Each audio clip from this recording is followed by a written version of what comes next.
Hello, good morning, everybody, and welcome to our workshop today about Puerto Rico as a business and investment destination. Thank you, Amin, for taking out of a valuable time to join us today. Our goal would be, I'll be speaking here today with my colleague, Jorge Salich, where we'll be actually sharing with you some ideas and some opportunities that we can see actually in Puerto Rico. Like I mentioned, our goal today will be to be able to provide a general idea of what's available right now in Puerto Rico and what type of incentives we can provide that will make very attractive for companies, individuals to relocate down to the island. What we will do is that in the event that so you guys actually can focus and actually we can do this more of a conversational manner. You will be able to access our presentation later, by clicking the QR code. If you register, we'll make sure that to send you the presentation via email so you can share it, and we'll be happy to answer any other questions. So again, welcome very much. Like I said, my name is Roy Carrasquillo. I'm the managing shareholder of Carrasquillo Law Group. I'm joined by my colleague, Jorge Salich, who's actually off counsel with our firm and head of our Washington, D.C. office. Our goal right now as a firm is to be able to help investors, individuals relocate to Puerto Rico and be able to actually take advantage of the different incentives. So what we'll do today is, we'll try to cover, I think, a few of the issues that we think are more relevant when we're thinking about Puerto Rico. First, we'll give you a general idea of Puerto Rico as a business destination, what type of things make Puerto Rico different, what type of benefits actually make Puerto Rico a great location to relocate your business and establish your operations. We'll discuss the competitive advantages of Puerto Rico, and then we'll dig in. My colleague Jorge will be able to discuss about the different incentives going from individual investors, export trade services. We'll talk about manufacturing, green energy, and so forth. So the idea is, after that, to be able to establish a conversation and be able to answer any questions that you may have regarding this issue, so at least start the conversation about Puerto Rico. So let's begin. As you know, Puerto Rico is part of the United States. It's actually, all Puerto Ricans are U.S. citizens. There's no U.S. passport required to enter into the United States in Puerto Rico. We share U.S. currency, U.S. laws, as well as we are covered by the banking regulations of the federal government. So the FDIC and OTC and all these groups will regulate the financing institutions in Puerto Rico. At the same time, you get all the protections of U.S. laws, from intellectual property, securities, and so forth. You have access to federal funds, be it CDBG-DR, be it low-income housing tax credits, and all the funds and benefits that you get here within the United States.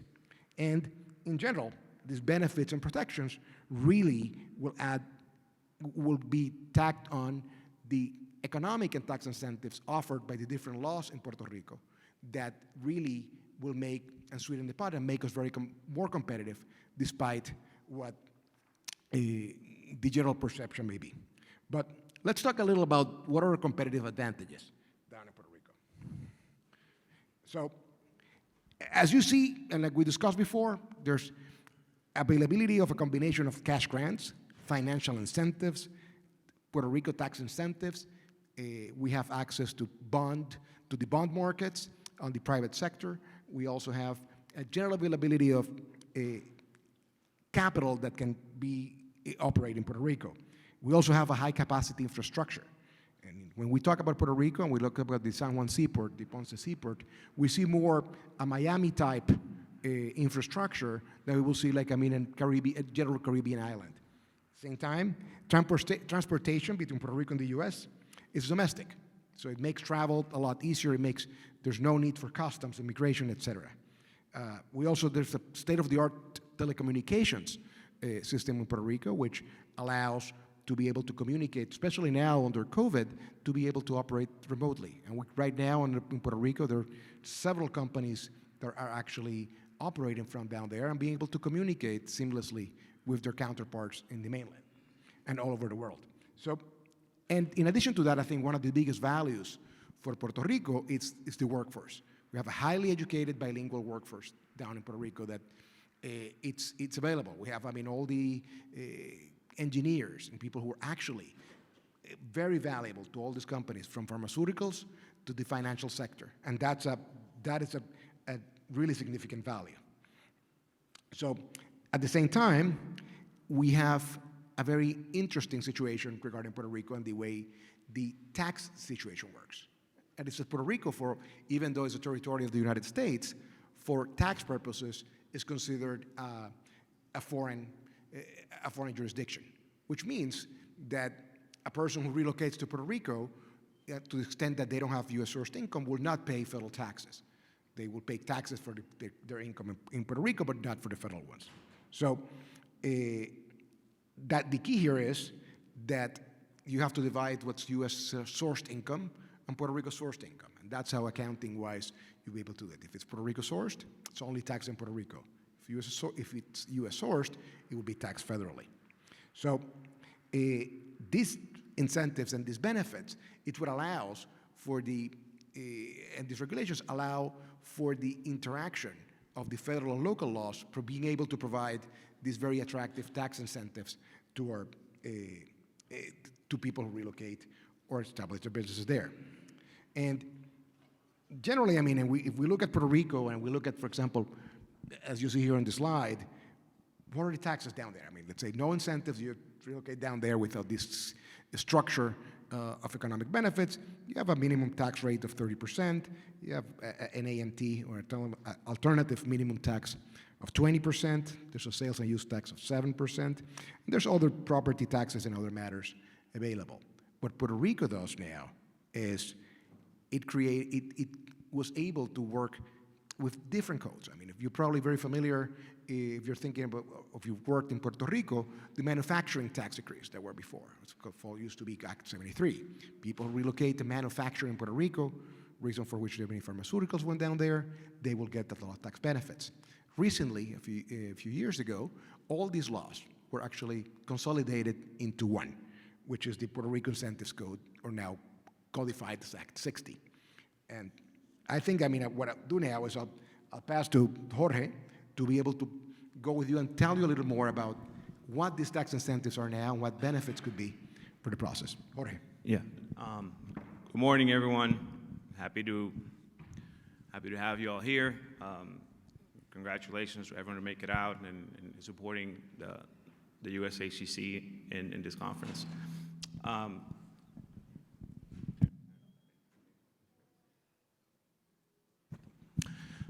Yeah, before I do that, before we jump into the Puerto Rico Incentives Code and do a deep dive into that, I kind of wanted to step back a little and have you all understand why we think what you'll see from now on, it's really relevant to all of you here, both as individual investors or entrepreneurs, or as business owners, right? And what we want you all to take out of this workshop is to understand how Puerto Rico can become part of your corporate business strategy, right? So yes, the title of the workshop is Puerto Rico as an investment and business destination.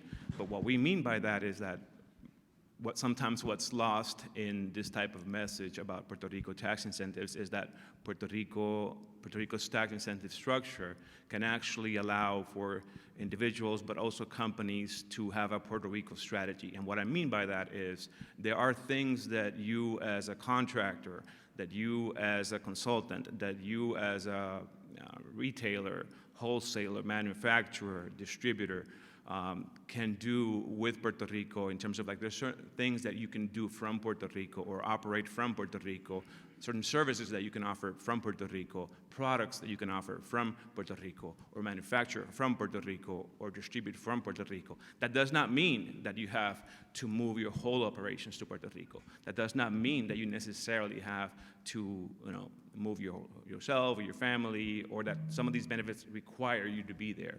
I think that's also important to understand that, or at least we want you to come out after this workshop, understanding that there are things, there are a whole list of incentives that would allow you to have Puerto Rico in mind as you set up your business strategy, and it does not mean that you actually have to move there. I think, you want to, sorry? Okay, so the Puerto Rico Incentives Code, why are we using this new title? Is because this is a new law. This is a new law that probably a year and a half or 2 years ago aggregated what used to be an amalgam of different tax incentives spread out through different industries in Puerto Rico, from individuals to manufacturing to tourism to export services, the list, international financial entities, the list goes on. And so what they did with this new law, Act 60, is that they created this pretty useful code of incentives that now has within it all different chapters and subchapters with the different incentives offered. So I find that very useful to have. Okay. So as I kind of said, the incentive codes was passed by law recently. It allows for a different set of rules to foster more effectively economic development. And this is a snapshot real quick of just for your viewing pleasure, a snapshot of the different subchapters and different incentives that are covered under the new or aggregated in the new incentives code. Again, you'll have more easily access to that once you have the presentation downloaded. But you'll see individual investors, exportation of goods and services, financial and insurance services, visitors economy, so tourism, manufacturing, infrastructure, agriculture, creative industries, entrepreneurship, and opportunity zones, which we'll touch on, I think, at the end of the workshop. Okay.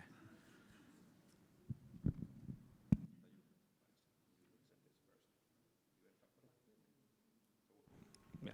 So what we'll do, we'll have Roy cover the first of the incentives, which is more about the individual investors. Perfect. So I think, like I mentioned, there are different areas, that are covered by the code currently. And individual investors is one of the efforts in Puerto Rico to be able to attract people, investors who will be looking to relocate to the island in order to be able to actually invest, create jobs, etc. So generally, the way it works is that, there's a Puerto Rico tax exemption, and that will be a tax exemption on both dividends, interest, and certain capital gains that it's active until 2036. There's different requirements for an individual to be able to qualify under the individual investor thing. And we list some of this here. First, you have to be a bona fide resident of Puerto Rico. And that means that you could not have been a resident of Puerto Rico at any time from January 2006 to January 2012. And it's important to notice when we're talking about a bona fide resident of Puerto Rico that what the government will be looking at is the same IRS rules. So what will happen is they will look at making sure that you spend the necessary time, that you have the ties to Puerto Rico, and that your tax home is located in the island. So they will, rather than other places, like for example, it happened once in the U.S. Virgin Islands, previous years, you have to be a bona fide resident of Puerto Rico for purposes of the IRS interpretation. So that will be very important. So in additional things, you have to make a charitable contribution of at least $10,000 that's done to a nonprofit organization which operates in Puerto Rico. You also must acquire a real estate property in Puerto Rico within 2 years of actually requesting the tax decree. And this is important because it's one of the changes that happened from before. So you still have 2 years, where you can rent, but it's important that you do have to acquire the property in order to be able to take advantage of benefits.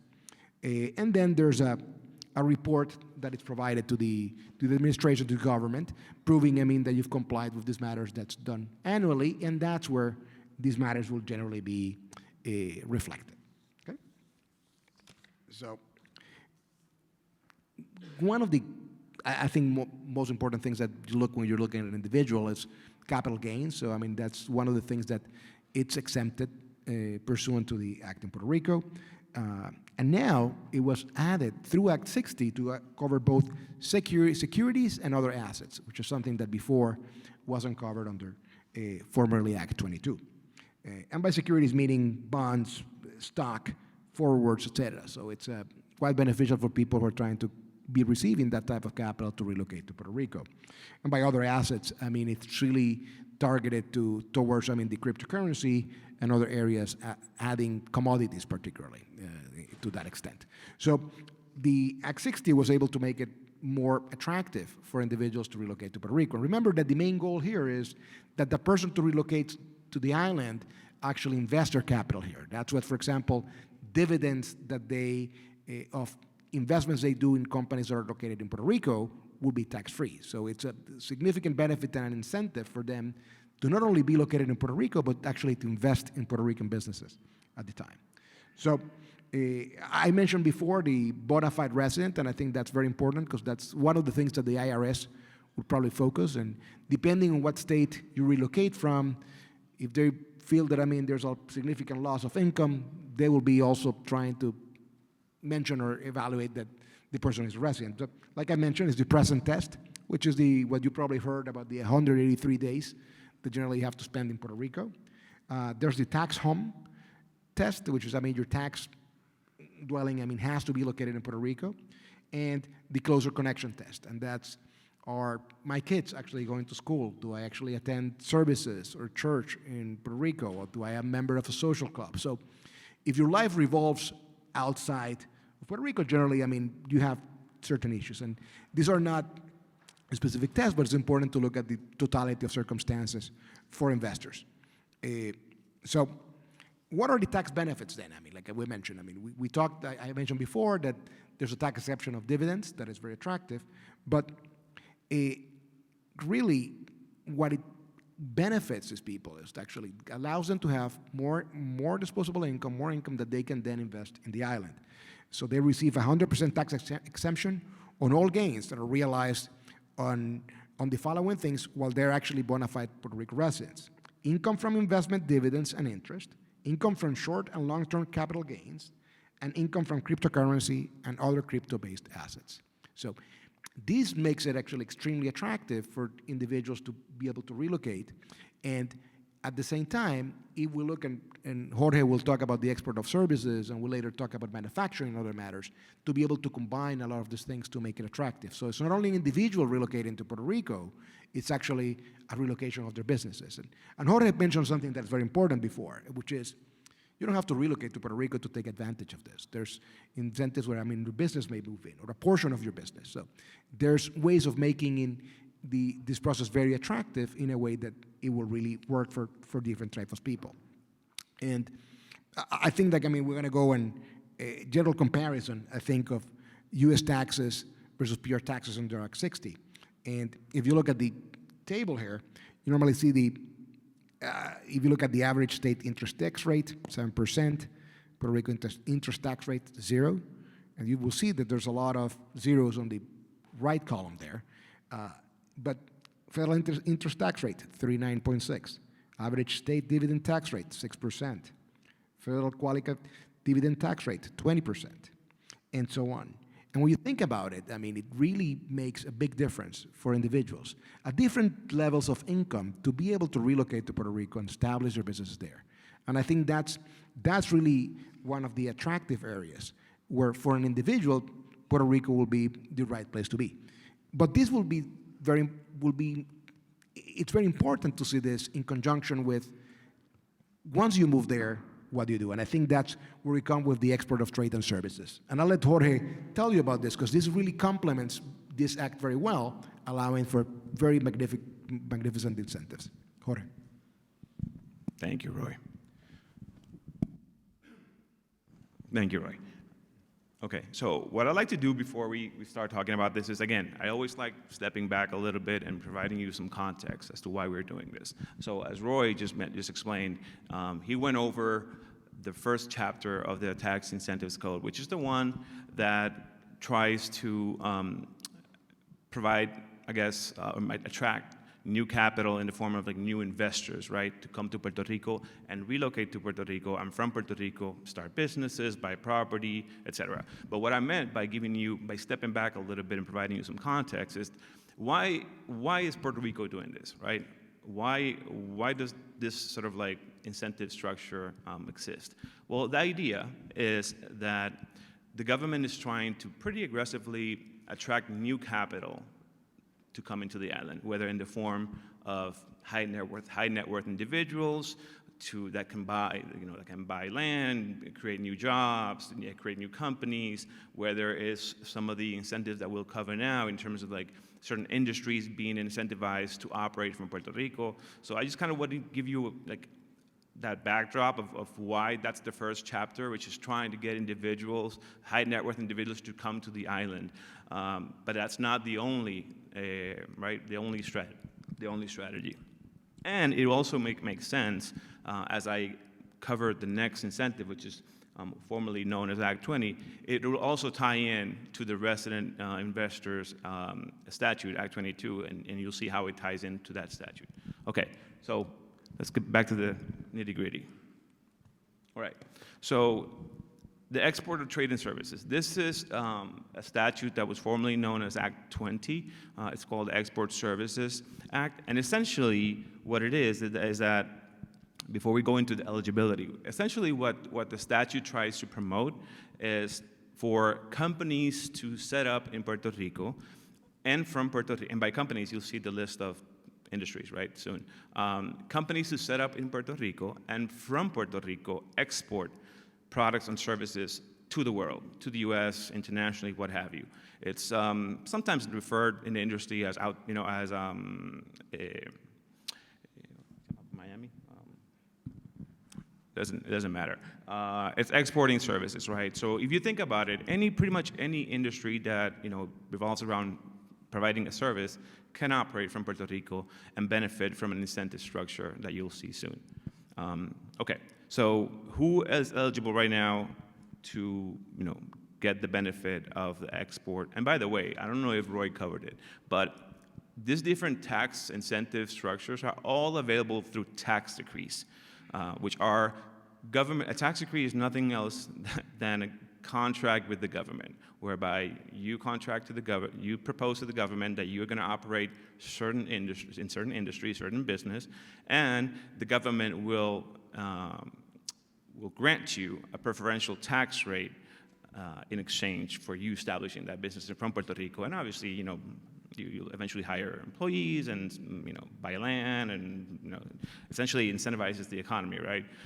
But it's a contract with the government, and I think we'll talk about it very soon. And I think one of the things that makes actually a tax decree context important is that you are not subject to changes in the law. So I think once you enter in a tax decree, and this is the reason that it's structured this way, you are actually bound up until that moment in time. Yeah. So if there's a change the next day and the law it's eliminated, you are protected. So one of the main things that this tax decree structure provides is that stability. Yeah. So it's a contract with the government, and the contract, it has a duration, as you see from the slide, of 15 years, and it's renewable for 15 more. And so right now, one of the changes that came with the new incentives code is that any entity, right, any or natural person with a bona fide established office in Puerto Rico, performing the eligible services that we'll cover from Puerto Rico, that's the key part, from Puerto Rico to the outside market. Before, it was just limited to corporations and LLCs and partnerships, other types, but not any entity or natural person like there is now. There's an employment commitment of one employee when your sales or projected sales are over $3 million. Okay, so here's a snapshot of what are some eligible export services categories, right? So anything from cloud computing to accountants, to law firms, to architecture firms, to call centers, shared services. Of list, we probably have clients in all of them, and it's essentially It runs the gamut. If you provide a professional service, consulting service of any kind, you're potentially eligible to participate.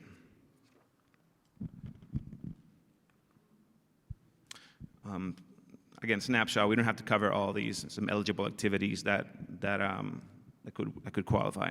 We can take a quick look. And again, everybody will be able. I mean, once you hit the QR code, you'll be able to actually download the full presentation. So there'll be areas that we won't cover, not to bore you, but I mean, you'll have that resource to be able to look at that and in more detail later. The mic? Oh, it's not working? We'll get it fixed. We're going to talk about that. We also have our office assistant with us here, Rosalia. She'll be able to provide you with, our business cards and all that, the information that you need. But we'll fix that. So the idea is to conserve the environment. So we'll make sure to have that available as soon as possible. Okay. So, before I give you the snapshot, let me tell you essentially, to not confuse you, let me just go back for a second and tell you what the actual benefit is. So the idea is that if you have an eligible activity, right, and you apply for this tax exemption degree, in this case for the Export Services Act, and you obtain it, what the government will grant you is that you will be taxed 4%, only 4%, on your revenue sources coming from Puerto Rico, right? And how is this possible? Well, it's because, and by possible, I mean, that's the only tax that you'll pay. So why is that amazing? Well, because Puerto Rico companies do not pay federal taxes, right? So the only tax that your revenues will only be taxed on Puerto Rico sources, and you're going to be taxed only at 4% if you get this tax exemption decree. So that's the main gist of the benefit. There are other benefits too, like there are some exemptions in municipal patents and real estate taxes and all that. But the nitty-gritty part is that you're only taxed at 4% on your revenues from from all the revenues that come from servicing from Puerto Rico to the U.S. or to the world, right? Exporting products and services. Okay, so now this snapshot makes a little more sense, right? This comparison from like exporting services from Florida, for example, which is no state tax, we realize that, and exporting services from Puerto Rico. So if you take a look at this, what does this mean? Pretty simple. If you have gross revenues of $1 million, for example, in the U.S., you obviously have to pay federal taxes and state taxes, which in the case of Florida, we know it doesn't really matter. There's no state taxes. But in general, if you live in the U.S. and operate that type of business in the U.S., you'll be taxed almost, in the majority of states, you'll be paying about 40% roughly on taxes, right? And that gives you, I guess, $690 on $1 million. It gives you after taxes, $590, right? $590,000. So I don't know why you have this individual withholding tax here. That'll make sense soon after we talk about Act 22 and how the interplays with Act 20. But essentially, that's a lot of money to be paying in taxes, right? And if you have the same company in Puerto Rico, you only be paying 4% corporate tax, and that's it. So how does this interplay with the prior statute that my colleague explained, right, the Individual Investors Act? So what ends up happening is that if you have an Act 20 tax decree for exporting services, and you also have an Act 20, formerly known as Act 22, Individual Investors tax decree, because you moved to the island, you now moved your tax residence to Puerto Rico, you move your family, you go to church there, you have your driver's license there, you buy a property there. If you are an Act 22 tax decree holder and you have an Act 20 business, like let's say that Rogelio is a millionaire, which he isn't.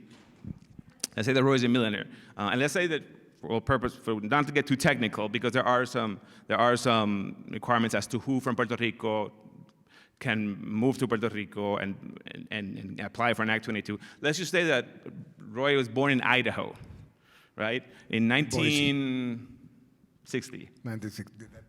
And Roy all of a sudden saw all these opportunities, like, oh, you know what, Jorge, there's this amazing opportunity in Puerto Rico. I'm going to move my family. I'm going to buy land. I'm going to buy a property in Puerto Rico and try to get an Act 22 decree. And he applies and he gets it, right? So he moves to Puerto Rico with a resident investors tax decree, and he establishes his law firm in Puerto Rico, hires individuals, hires me, hires a bunch of individuals, and gets an Act 20, right? An export services tax decree.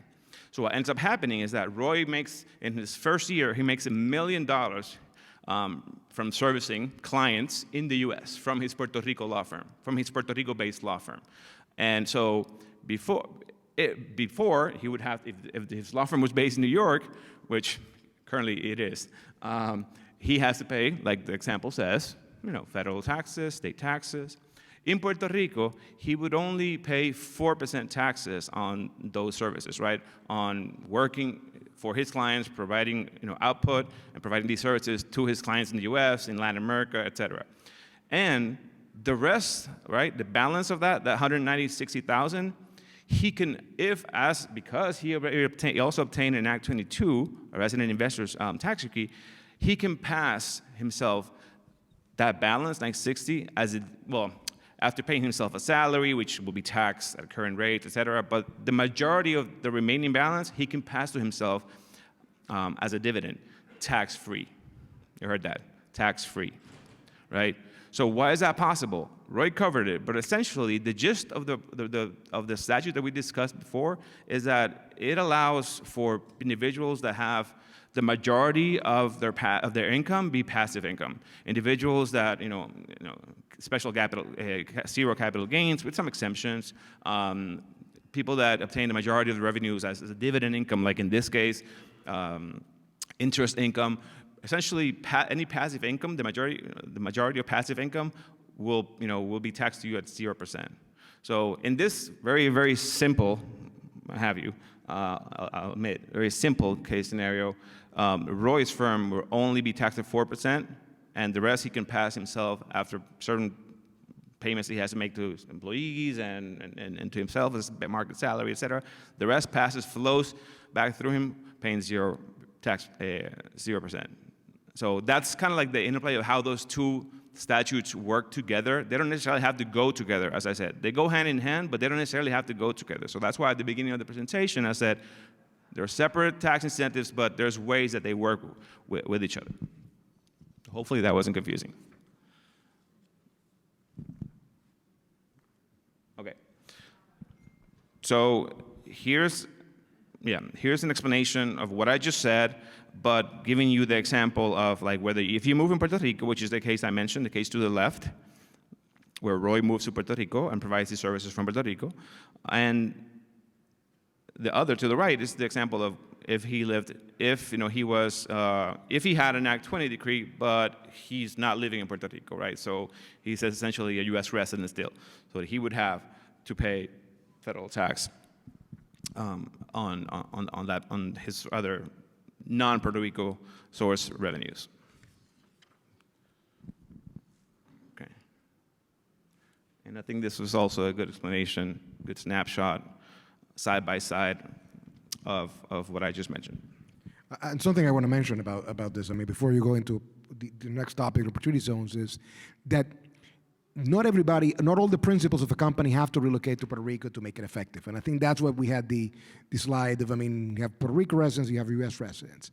There's benefits. Again, the benefits are maximized if the principals move to Puerto Rico, like Jorge was explaining, but there's significant tax and economic advantages to relocate a portion of your business. And we have a lot of business that the principals will remain within the mainland, or remain outside of Puerto Rico, and they still will be significantly benefited from this tax incentive. So that's something important, because that's a question that comes up, like, do we all have to move to Puerto Rico to take advantage of this? Well, that's a great point, Roy. Thank you for clarifying that, because that also ties in with what I mentioned at the beginning of my presentation is, what we want you to get out of this is to think of Puerto Rico as a business strategy.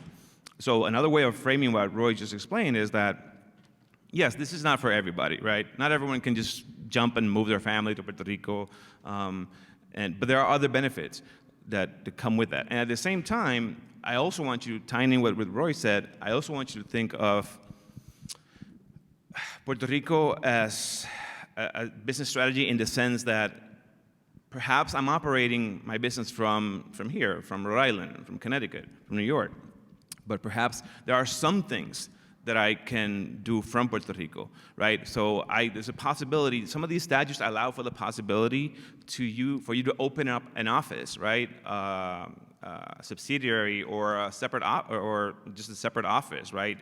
In your company. Say, if you want to do shared services from Puerto Rico, some of our clients have set up offices in Puerto Rico to do back office work, right? So the accounting, the payroll, account receivables, HR, some of those functions are being offered from Puerto Rico. And the government allows for that because again, we don't want to get too technical. And by the way, we forgot to give a caveat that we should not be considered, providing you legal advice. Please consult your attorneys and your accountants for further advice. Hopefully, we can be of help. And we have a disclaimer at the end, but yes, yeah. I think the idea of this is to be. But it's going to the point of how to think about Puerto Rico in this sense, right? There are some things there are some structures that you can reformulate your company and business strategy to allow for Puerto Rico to be part of your strategy. In this case, I was just mentioning, we have some clients that have moved part of their companies to Puerto Rico to do some of this stuff. For example, I gave the example of the back office work. So what ends up happening is that your accountant, and I think that's why I was going with the disclaimer, your accountant sets up 2 different accounting systems in your company, and there are certain revenues that will be Puerto Rico-based revenues because they are being provided and exported from the island, and those will be taxed at a preferential tax rate. The others are U.S.-based revenues, so they'll be taxed at your current, at your other U.S.-based revenues. So when you think about these types of incentives, don't think about it as I cannot move my company to Puerto Rico because my contracts are here or my clients are here. No, think about it in terms of what else could you incorporate as a business strategy? What else can you provide from Puerto Rico? Could you manufacture from Puerto Rico if you're in the manufacturing business? Are there parts? Are there things that I can manufacture from Puerto Rico? Are there services that I can provide from Puerto Rico? Think about it in those terms. Perfect. And I think that, like I mentioned, I think that it's to look Puerto Rico as a strategy. It's not a one-trick pony. It's actually something that if you're able to work with your legal counsel, with your financial advisors and your accountants, you can really take advantage and make a very economically savvy decision by relocating to Puerto Rico, either a portion or your business as a whole. So I think it's important, and that's what I think sometimes, there's that misconception of it's all or nothing. And Puerto Rico provides you that advantage of being able to really plan and work in a way to make it more effective. With the goal, ultimately for Puerto Rico and the great benefit that there's going to be job creation, there's going to be economic activity in the island, which I think is very important. So I think that going to that, one of the other areas, and we'll try not to go in that much detail, because I think that could be a workshop in itself, is opportunity zones. And one of the important things is Puerto Rico, it's actually being part of the United States can benefit from the opportunity zones regulations here. With the extra advantage, and actually before you go into it, just a show of hands. Who's familiar with the concept of opportunity zones? Okay. Just want to get a read of how much we have to explain going in. And we only go very briefly. I think. We can always refer to the presentation later, but Puerto Rico provides some very, very interesting advantages here. And generally, when you look at opportunity zones, they're targeting economically distressed communities where they try to do new investments under certain conditions that, will give you a preferential tax treatment. And that tax treatment actually these zones were created, by virtue of the government. There were a lot of areas that were designed, suggested, and then ultimately designated as qualified opportunity zones. The main benefit of the opportunity zone legislation, it's here. It's going to be benefits at a glance. We get a temporary deferral of certain taxes and capital gains. The investor will get a step up in basis, and they will get a permanent exclusion, a certain capital income of the investment that they made. And generally, that makes actually the Opportunity Zones program very attractive, particularly because this capital is going to areas that need it the most, and that's what we're trying. We've now the added benefit in Puerto Rico that unlike most jurisdictions, we get about 10, 15% of a state as an opportunity zone. In Puerto Rico, we will get actually 98% of the island as an opportunity zone. And this is actually a map from the IRS that shows you all the areas within Puerto Rico that are actually opportunity zones. If you notice, there's a little portion on the eastern side of the island between Vieques and the area, that's Roosevelt Roads. That's actually one of the areas that's not covered. So when you really think in general details about coverage, you're talking about 99.5% of the island being covered, which, I mean, it's great because it allows something very interesting that it's really doesn't necessarily work in other jurisdictions. You not only now have to invest only in real estate, you can invest in opportunity zones operating businesses in Puerto Rico. Because now you don't have the concern that the person who's working at your company is moving throughout other places and going away from the opportunity zone. So that's something very important to take into account when you're thinking about opportunity zones in Puerto Rico. The important thing is Puerto Rico was able to actually, as part of this legislation, to prepare a special legislation to ensure that the benefits that you actually get from the opportunity zones federal legislation can be taken advantage in Puerto Rico. And in that process, they designated several priority projects. And by a priority project, it's a trade or business or other activity that produces income that will contribute to the social and economic diversification, recovery, or transformation of the community in that eligible zone. So a list was created of, what were these priority projects, but the important thing is that that area can actually, that can expand. And I think right now it doesn't take away that if your project is not listed as a priority project in that list, that it cannot be created or cannot be actually benefit from the opportunity zones funding in Puerto Rico. One of the areas that I think are important here is looking at the type of activities that will generally qualify as a priority project. And we're looking at low-income housing, any affordable housing project, LIHTC deal that you're creating, an elderly home. That will qualify by definition under the opportunity zones. Any residential or commercial real property that's been developed for sale or for rent, that will qualify. Also, industrial real property and the development of that will qualify.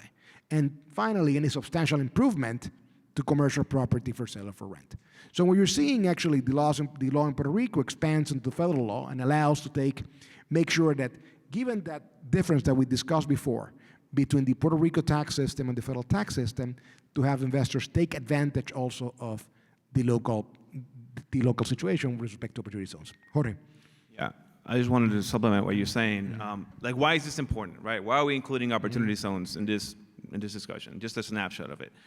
It's because, what do you have to know that involves Puerto Rico and opportunity zones? Well, obviously, the first thing is that almost the whole island of Puerto Rico is considered an opportunity zone. So that competes, very effectively with the U.S.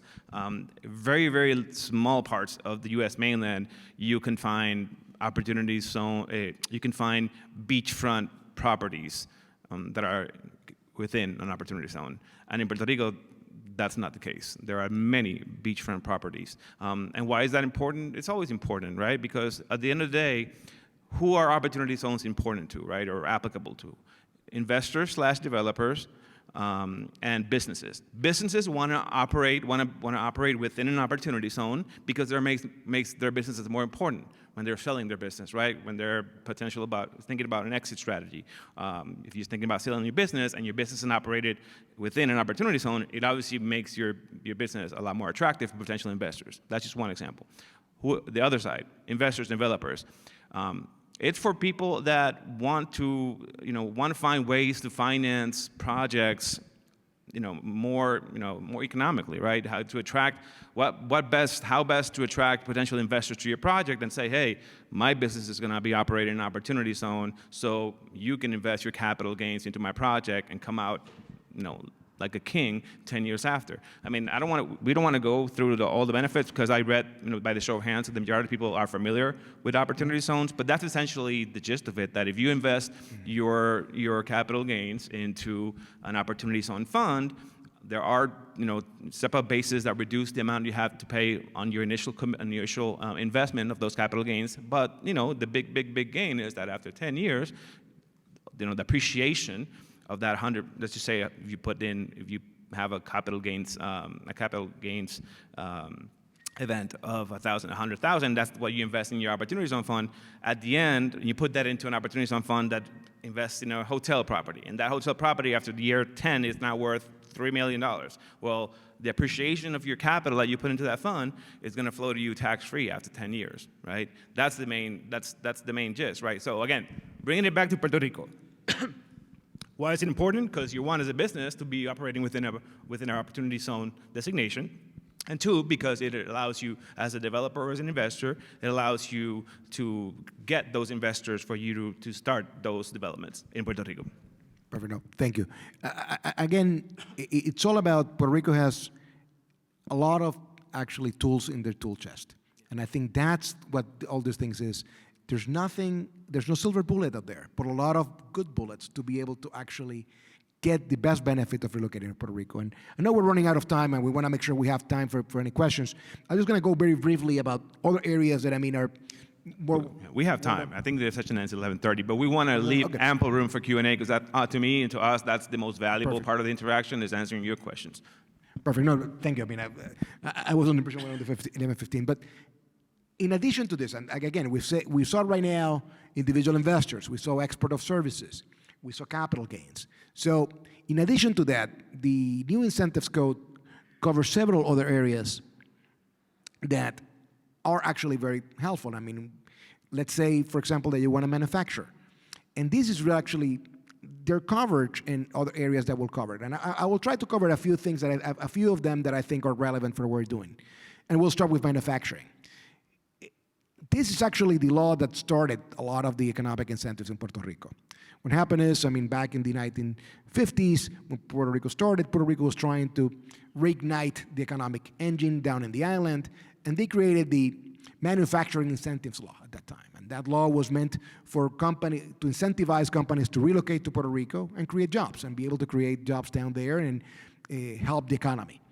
What happened was, throughout the years, and that's how actually the law evolves now into services as the global economy changes, we've forgotten that, I mean, this is how it started, and this is how the tax decrees, like Jorge was mentioning before, got actually established. But now thinking, I mean, if your business is saying, like, I mean, that's great what you were telling us, but I mean, I just really manufacture things. We have a plant in Wyoming, or you have a plant in California, and how can I benefit? This is the area they will be able to benefit from. And let's just go very briefly over the tax incentives.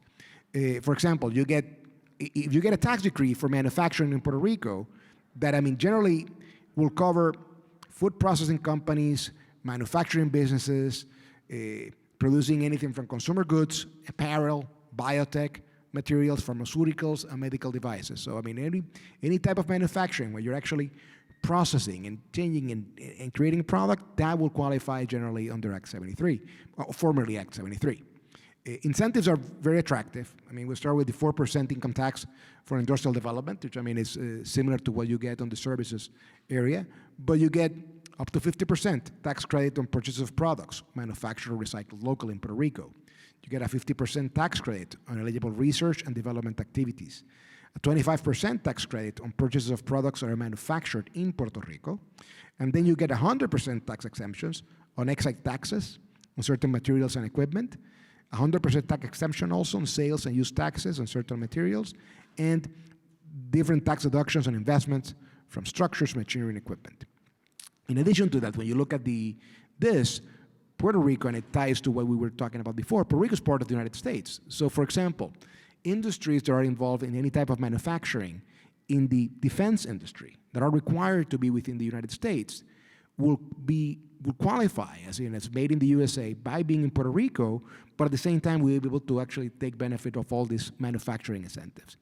So although we normally concentrate, I mean, on the new laws that have been created, it's important to always take into account that if the type of operation they're working you may benefit from Puerto Rico if you have manufacturing areas, and I think it would be quite beneficial.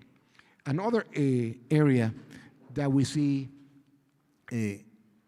being also important is the green energy incentives. And this actually when a few years ago, Puerto Rico created the renewable portfolio standards when they're trying to actually become more green, like we have in the rest of the United States, and be able to actually have more energy to be developed from renewable energy sources. So it allows then for businesses, like we were describing, being the manufacturing plant, to take additional advantage by incorporating green energy aspects to them and be able to actually get additional benefits. This also allows for certain other developments, being solar PV parks, to other renewable energy sources to be established in the island and get significant advantages. Just as a general summary, like you see actually in the slide, I mean, it's a 25-year tax decree. You get a 4% tax rate on the income derived from the eligible activities, and there's a 12% withholding on royalties in this case. There's a 90% exemption from property taxes, a 60% exemption from municipal license taxes, and 100% exemption from sales and use tax on certain items, particularly items related to the construction and manufacturing. So when you see there's a lot of additional benefits, and again, we'll briefly go before we go into Q&A and mention international financial entities, which I mean to the extent that you are in the finance business, Puerto Rico provides significant advantages for entities that are created under this act. Puerto Rico, like we mentioned, is a U.S. jurisdiction. These are entities that are not necessarily governed by the FDIC, but are actually governed by the local regulator, the Office of Commissioner of Financial Institutions. So to the extent that there are any services or any matters that may be able to benefit in the financial industry area, Puerto Rico is definitely a jurisdiction to potentially take into account.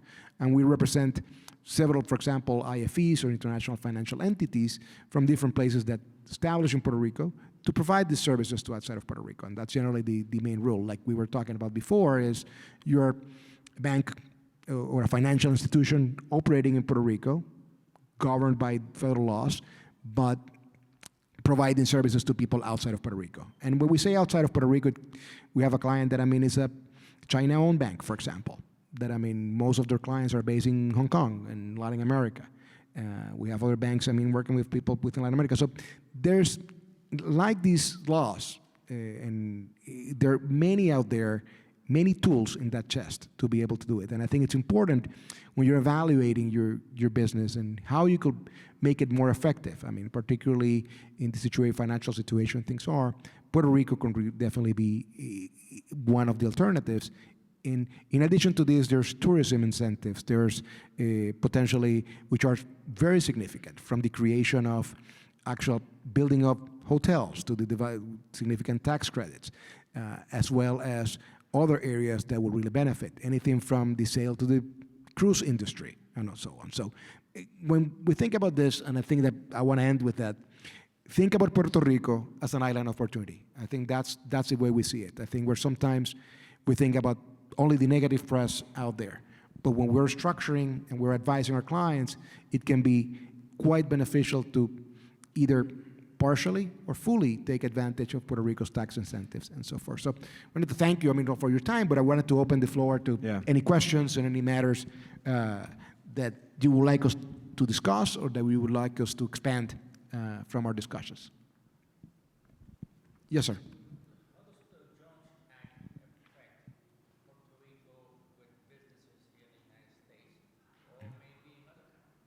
And the question, just for the people listening and streaming, is actually regarding how the Jones Act may affect business in Puerto Rico as well as businesses throughout the United States. Sir, right?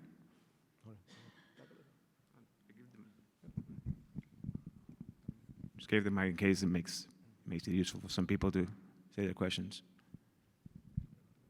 Oh, sorry. Can you repeat the question, sir, about Jones Act? Like, how does it affect the incentive structure? In what way? Like.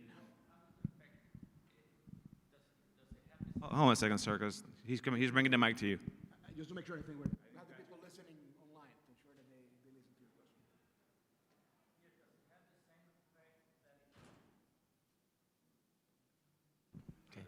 does it have the same effect that it does importing to other countries or importing to the United States or from other countries importing to Puerto Rico?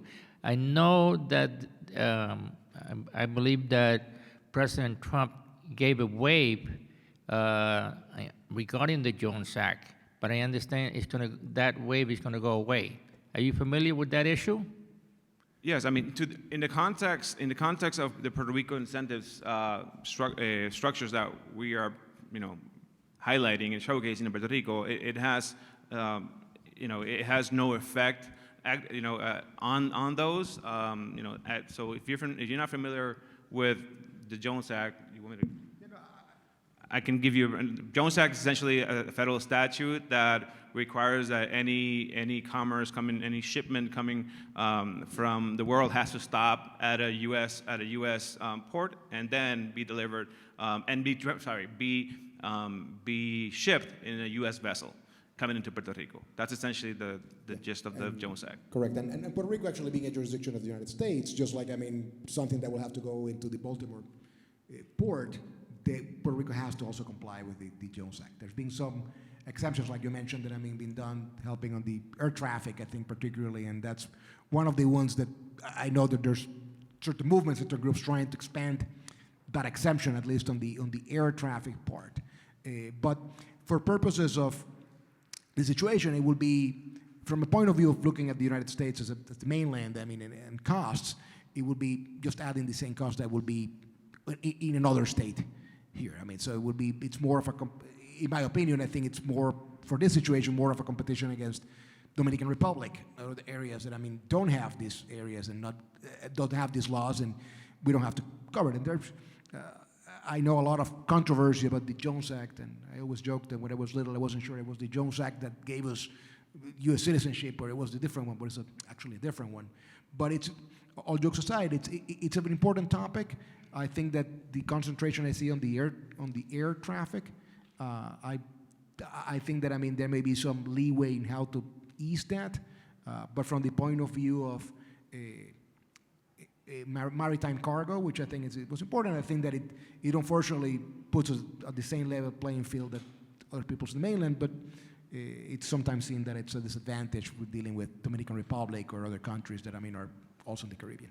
So it's a separate fight, right? It's a separate fight to have with Congress, in as much as whether, how, and if it makes Puerto Rico more competitive, or less competitive, to other countries. But in the context of tax structures, and again, competitive in the sense that the argument for Jones Act or not is that, and what I mean by competitiveness is that essentially it could increase the price of your product in Puerto Rico, but that's a separate sort of like legislative fight that does not have any sort of effect on the tax structure in place.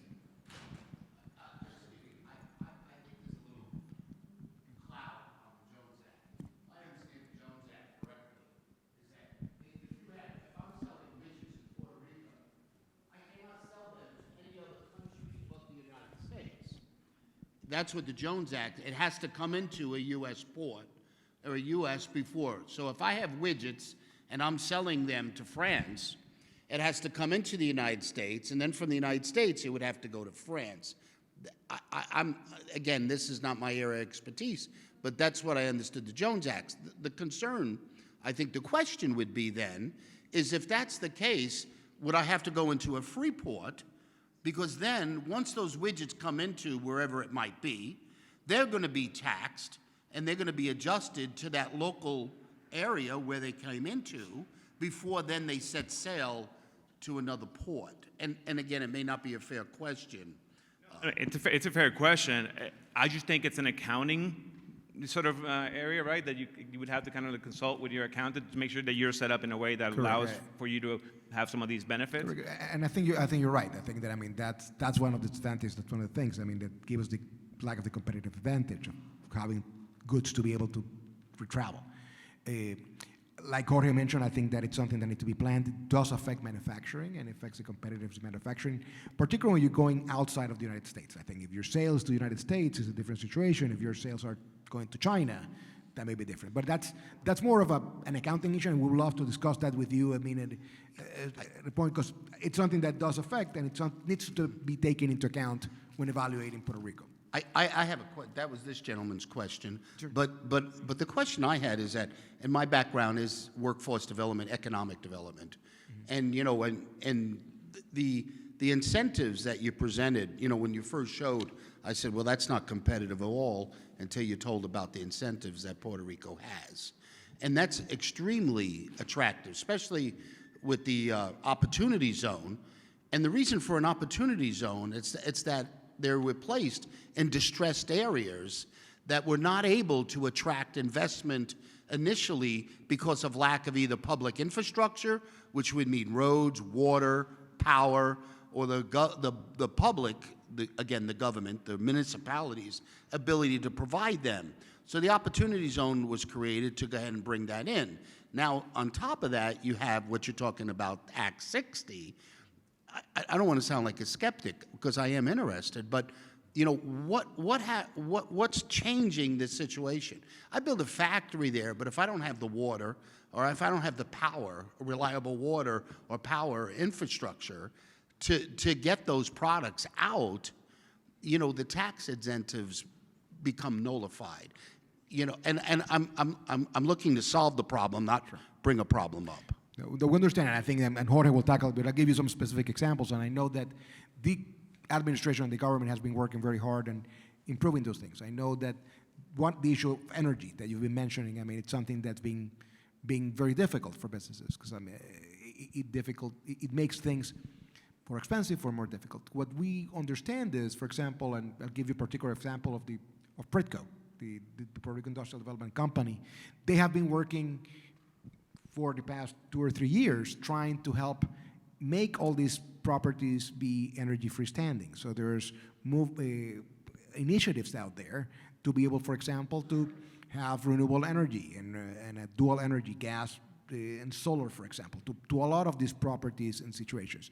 Understanding that there's a frailty right now in the in the electric grid in Puerto Rico. So I think that, I mean, since Maria, we're seeing a significant change and significant improvement, I think, since Maria happened in 2017, that have the government, unfortunately, not moving as quickly as we all wanted to, but being able to try to solve these issues, to give that level of peace that you're mentioning, that last thing you want is have your manufacturing plant in Puerto Rico, and all of a sudden, I mean, there's no power, there's no water, you can't produce. So I think that the administration has been working, I mean, the past administrations on this. I'm sorry? This is one of the tools in their box to remedy the lack. Correct, and I will tell you, particularly, we've been working, I mean, as a firm, for example, I mean, with some of the government agencies that have been trying to establish the systems for these different areas, different groups of warehouses or manufacturing plants, and working in installing particularly a combination of generally what will be gas with some type of renewable energy, and allowing that facility to operate outside the grid if necessary. So they're always connected to the grid. So trying again, Puerto Rico has been very interestingly adapting to the times. I mean, nobody expected that a hurricane that had the force of, 6-hour tornado could come here and be able to do it. I think that those things have been addressed. There's a lot of work to do, but I think things like that, particularly in the energy utilities, have been addressed. And Jorge, I think you want to... I'll just add real quick. I know there's another question. Like any island, it's, utilities and especially power, it's challenging, right? What I will say is that, we are making huge strides. Puerto Rico as a country, and the government is making huge strides to solve that issue, to become more renewable. I don't know if you're aware, if anyone's aware, but 2/3 of power in Puerto Rico have been privatized as of recently. Everything but generation has been privatized, so we're hoping that also helps to stabilize some finances, stabilize how power is delivered. But like any island, there are challenges. However, the proof is in the pudding. Like there is a gazillion of thousands, I'm not exaggerating, thousands of big pharma, engineering plants in Puerto Rico that use Puerto Rico to produce and manufacture and export, everyday pills and everyday, products and bioscience and biopharma products every day. So the presence of all these manufacturers in Puerto Rico should speak for itself. And I think there's a question.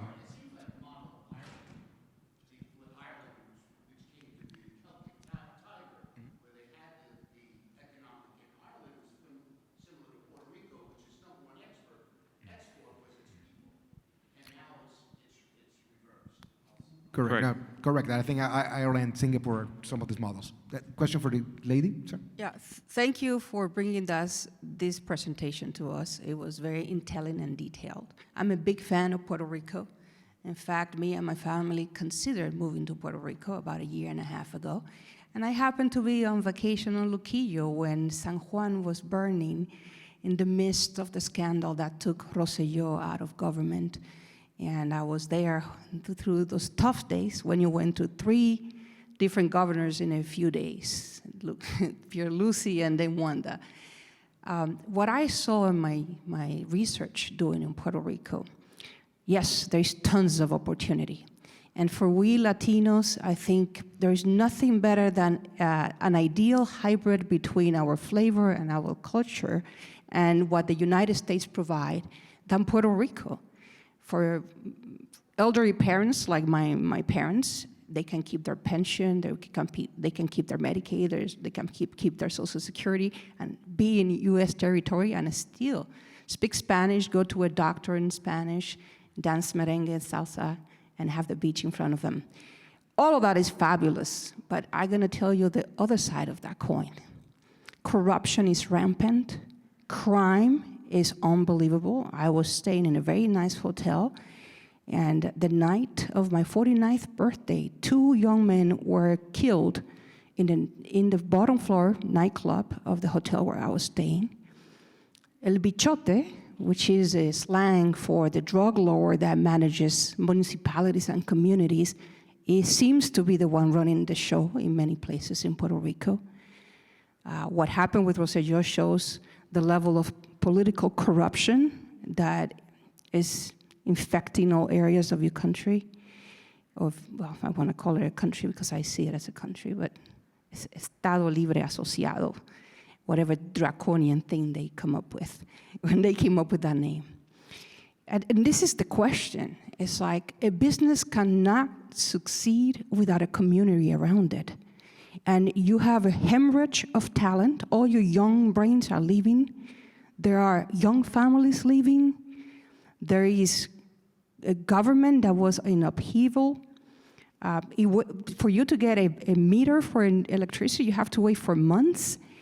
And although all of this is great, and I was salivating over investment in Puerto Rico and having beachfront property and having Eurotourism and Airbnbs and all of these that is available for anybody in this room, how are you addressing the issue of corruption, violence, drugs, and the hemorrhage of youth and families and poor education that the island has right now? No, thank you very much, and I'm sorry to hear about the story. And I think that, it is true, there have been political, financial situations in Puerto Rico that have been very difficult. At the same time, I can tell you, that one of the advantages that we're seeing is that things are being addressed. And I think that things are being managed right now. We see a reduction in crime, we've seen a reduction, which unfortunately is actually a situation tied to the financial crisis. And we see it an uptick in crime all over the United States. So it's not only a situation in Puerto Rico, but it's very sad. I agree with you. I think it's a very sad situation.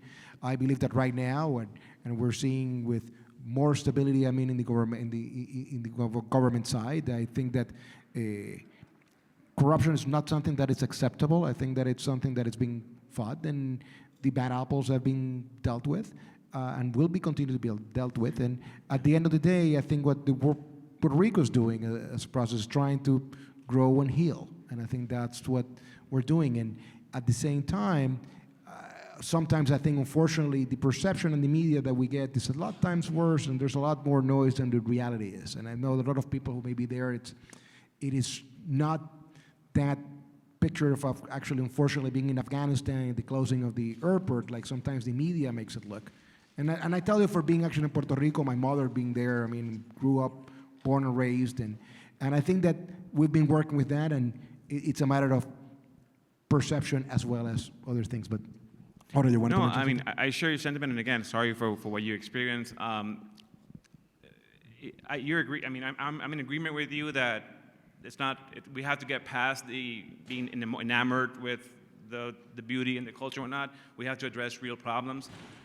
My answer to that, and I think we only have 1 or 2 minutes left, is that for me, economic empowerment, economic development, and investment, investment in underdeveloped areas is the answer to crime, is the answer to underdevelopment, is the answer to corruption. The important thing is that Puerto Rico is moving in the right direction. We're moving in the direction of investment in infrastructure, investment in underdeveloped sectors of the economy, bringing in new capital, fixing endemic issues like power and imbalance, and as in utility power imbalance, and investment to Puerto Rico, different sectors. So again, I agree with you, but I think that economic development and investment in underdeveloped areas is the answer to crime and to the other problems that we face. So, One last question. Last question. I'm not sure this is working yet. Last question, very practical, very pragmatic question. A lot of work has been done over a long period of time to develop these incentives to be able to stimulate the economy and make sure that we can develop the economy in Puerto Rico. But it does appear complex, right? So my two-part question. To address a particular company's opportunity to be able to develop in Puerto Rico would require a firm like yours, I would imagine, to be able to define the most lucrative stackable incentives, number one. So I would assume that it's going to take some work to figure out what the individual circumstances for that company. And then number two, the other thing that I found from a government perspective when there are incentives, that the rigor associated with complying with the reporting mechanism and so forth can be onerous.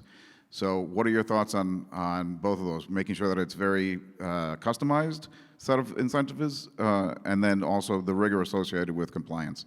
Yes, I can answer that. And just to be sure, after our session is over, feel free to either grab me or Roy. We also have Cameron McKenzie. I want to recognize, who is the president of the Puerto Rico Chamber of Commerce. I'm sure he can also take some of your questions. It's right here. Thank you, Cameron, for being here. And so the second part of your question, the government has actually created, has aggregated a new and created a new website. At least the permit side of what your question is, right, or what things that need to get done, has centralized permits in servicing online. So there's a big portion of things that you can get accomplished under one single permit structure that has helped with that problem. Still needs fixing, still needs to get aggregated some more stuff, but that's being dealt with. As to your first question, absolutely, it's more of a one-on-one sort of consult that we need to sit down with any potential interested person to run down the gamut of things that you do or that you could do, that you do currently, that you could do prospectively, whether it be here, whether it be in Puerto Rico, and think about, strategize about things that could be available for you. It's definitely on a one-on-one basis. That's why I wanted to show, right, the breadth of it, so that you can take notes and say, like, hey, maybe this can be applicable to me. Cameron. Yeah. I think we have one quick question from Cameron, and I think after that we'll wrap it up. But thank you. It's more a comment, and thank you for recognizing me here, and a great job in promoting everything that's going on in Puerto Rico. I just wanted to add a little bit, if it's okay, with what's going on in Puerto Rico. We've seen a significant change in government and government behavior, and towards our progressing. So echoing your sentiment that you just mentioned, there are areas of opportunity. There's focus on redevelopment. A lot of billions of dollars are coming into Puerto Rico. Sometimes you have bad experiences, unfortunately. But I have to say, I haven't witnessed and experienced that, and I've lived in Puerto Rico for pretty much my whole life. It is an interesting place to do business. Right now, the GDP is $100 billion, keeps on growing. GDP per capita is pretty much the highest in the region. And I wanted to thank you for everything you've exposed today. I think there are opportunities. My firm is an investment banking firm, and we're under Act 60. We export services from Puerto Rico, and it's worked fine. So I just wanted to thank you for your time and exposing this today. Excellent. Okay, well, thank you very much. And I think we need to wrap up, so we wanted to, first of all, thank all of you, the U.S.